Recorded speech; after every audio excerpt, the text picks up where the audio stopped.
एक बार ब्रह्मा जी ने राजा दक्ष को प्रजापति बना दिया, प्रजापति घोषित किया तो सम्मान समारोह रखा।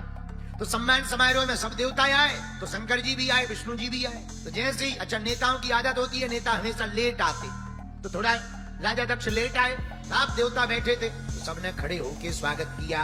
पर 3 लोग खड़े नहीं भाई, ब्रह्मा जी, विष्णु भगवान और शंकर जी। ब्रह्मा जी ने सोचा, ब्रह्मा जी तो पिताजी हैं, विष्णु भगवान परदादा है, और शंकर जी ने सोचा वाह हम भी ब्रह्मा जी और हम में भगवान विष्णु में अंतर ही क्या है, तो वो भी बैठे रहे। पर आदमी की नजर होती है, 100 लोग प्रणाम कर ले, एक ना करें, उसी पे नजर जाती है। 10 लोग राम राम कर ले, एक ना करें, उसी पे नजर जाती है। ये कौन है भैया, जरा इसका पता करो कौन है। सब लोग खड़े, 3 लोग नहीं खड़े। राजा दक्ष की खड़े लोगों पे नजर नहीं गई, जो बैठे हैं उन पे गई। अब पिताजी को क्या कहें, परदादा जी को क्या कहें, पर शंकर जी को देख करके दिमाग खराब हो गया। तो सबसे बाद में इनके प्रवचन होने थे दक्ष के, जो मुख्य अतिथि होता है सबसे लास्ट में उद्बोधन देता है, लेकिन सबसे पहले ही ठोक दिया।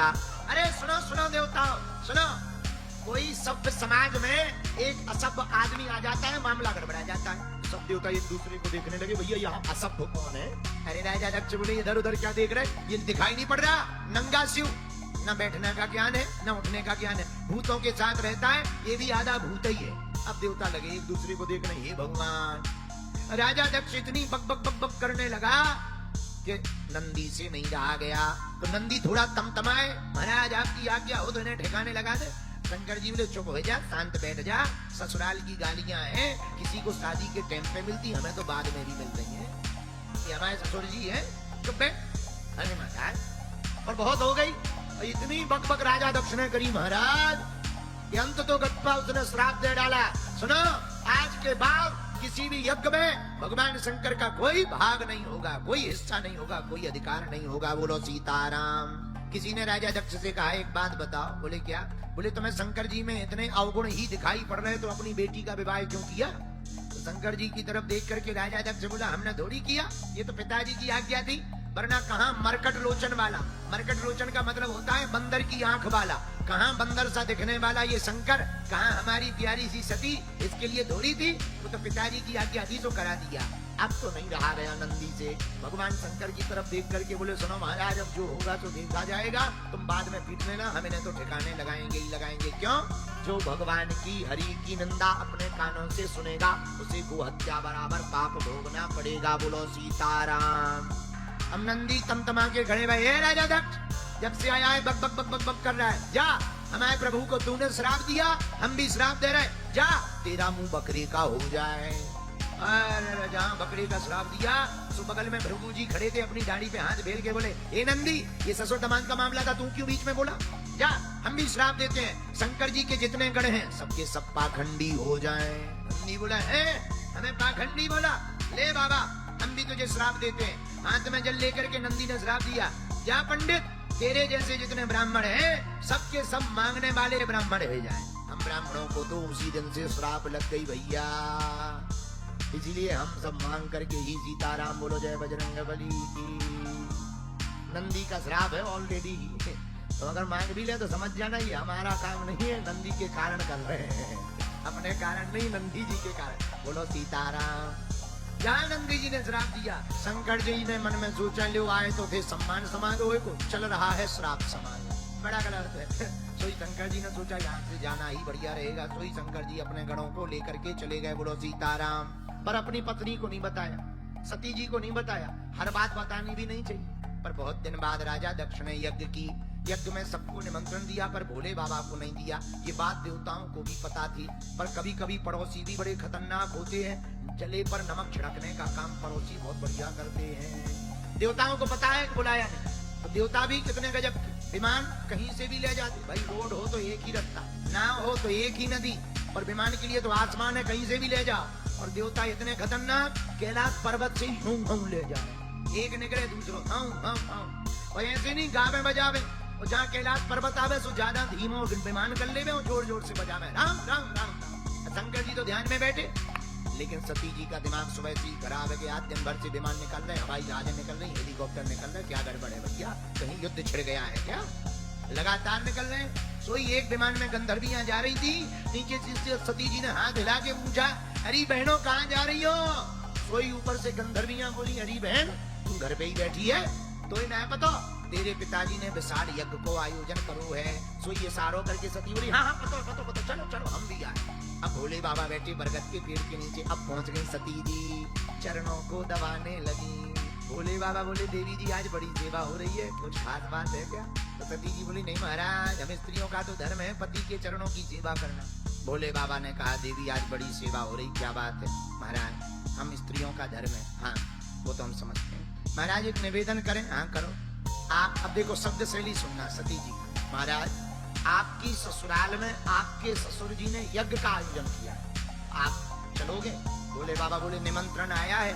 तो सती जी बोली निमंत्रण तो नहीं आया पर डांक गड़बड़ा गई हो, हमारे पिताजी हमसे बहुत प्रेम करते। अब देखो भोले बाबा कितने सहनशील है, आज तक जो बात को छिपा कर रखा आज बताए। देवी उस दिन ऐसा हो गया था इसलिए तुम्हारे पिताजी हमसे नाराज। अरे महाराज हमारे पिताजी को हम जानते हैं, हम ठिकाने लगाएंगे, हम समझाएंगे, क्षमा मांगेंगे। देवी हमको क्षमा नहीं मांगेंगे, बहुत बड़ी बात हो गई है, उन बहुत अभिमान में भरे हुए हैं, परेशान। अरे महाराज आप हमें आज्ञा दो। देवी सुनो, वहां नहीं जाना चाहिए। कहाँ?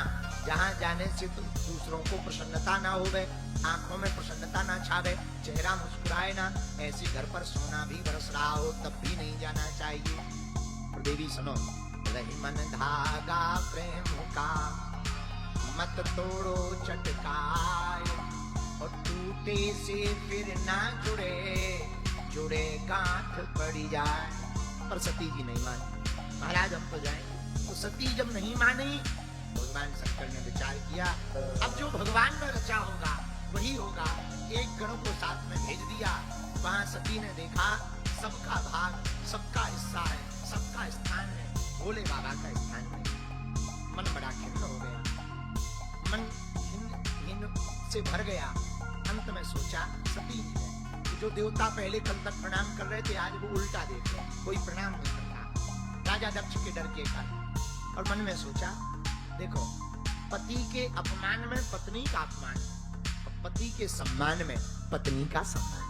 सती ने मन में विचार किया यहाँ ठहरना उचित नहीं। पिताजी की तरफ देख करके कहा कि आप हमारे पिता हो, ऐसा कहते हुए भी हमें शर्म आए। अब हम वापस तो जाएंगे नहीं, वापस जाएंगे तो भोले बाबा कहेंगे आओ दक्षायणी, आओ दक्ष कुमारी, तो मन में और दुख लगेगा। और हम अपने आप में ही हीन से बन रहे कि हमारे अंदर आपका खून रगों में दौड़ रहा, और आप शिवद्रोही हो, और शिवद्रोही का खून हमारे अंदर दौड़ रहा, तो हमें बड़ा दुख लग रहा है। पिताजी और तो ज्यादा कुछ हम कहेंगे नहीं, पर आप पिता कहलाने योग्य नहीं। आंखें लाल हो गई, नेत्र फड़फड़ाने लगे, होंठ फड़फड़ाने लगे, और बड़े आवेश में आकर के सती जी ने क्रोधाग्नि में अपने शरीर को जला करके भस्म कर दिया। भगवान शंकर को पता लगा, खूब दुखी हुए भगवान शंकर, खूब मन में अपार कष्ट पहुंचा। वीरभद्र को भेजकर एक बाल निकाला और जमीन पर पटक दिया। विशाल काय पुरुष प्रकट भया, हे भद्र जाओ तुम्हारा कल्याण हो, वीर जाओ तुम्हारा कल्याण हो, जाकर के यज्ञ को विध्वंस कर दो। वीरभद्र खूब सेना लेकर गया, ऐसा बवंडर सा छा गया यज्ञशाला के ऊपर मानो तूफान आ गया हो। प्रेतों को ले जाकर के वीरभद्र ने हमला कर दिया, यज्ञशाला को विध्वंस कर दिया।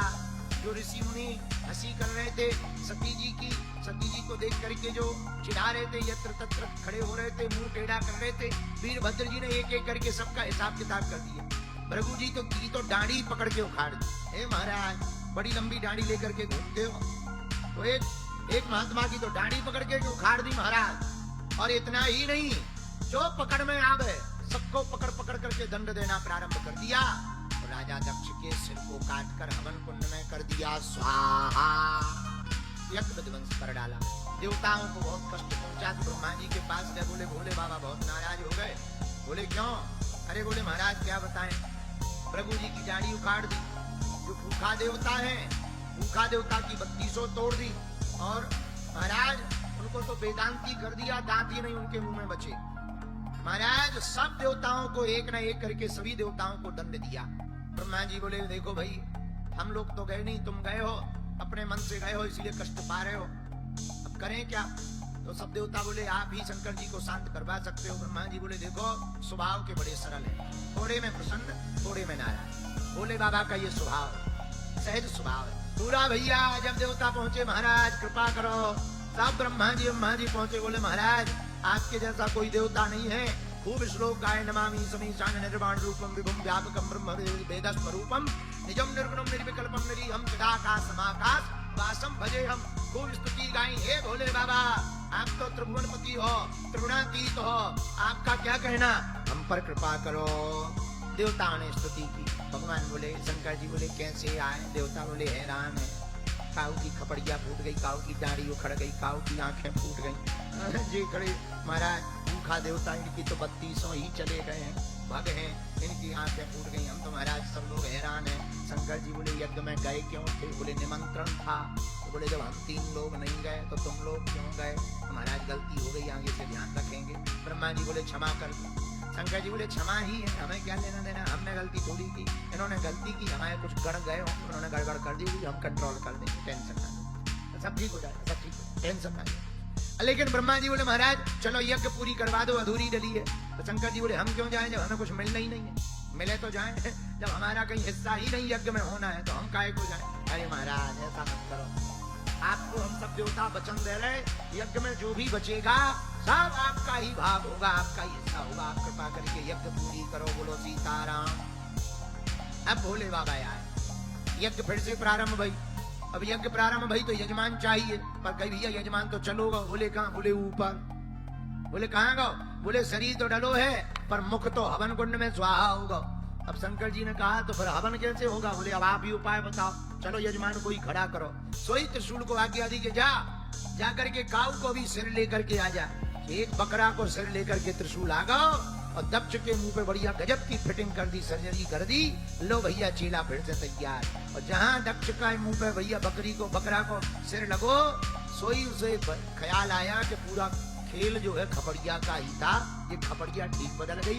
पहली वाली खपड़िया ऐसी थी कि शंकर जी से ही विरोध करवा दिया था। सोई हाथ जोड़ लिए राजा दक्ष ने और स्तुति करने लगा, और स्तुति अपनी ही भाषा में करने लगे, क्योंकि मुंह बकरे का है, करने लगे। तो शंकर जी को बड़ी हंसी आ गई। शंकर जी को हंसी आई तो देवताओं को हंसी आ गई। इसलिए तुम देखना मंदिर में जब भी भोले बाबा के भगत जाते हैं तो पूजा करने के बाद क्या करते हैं?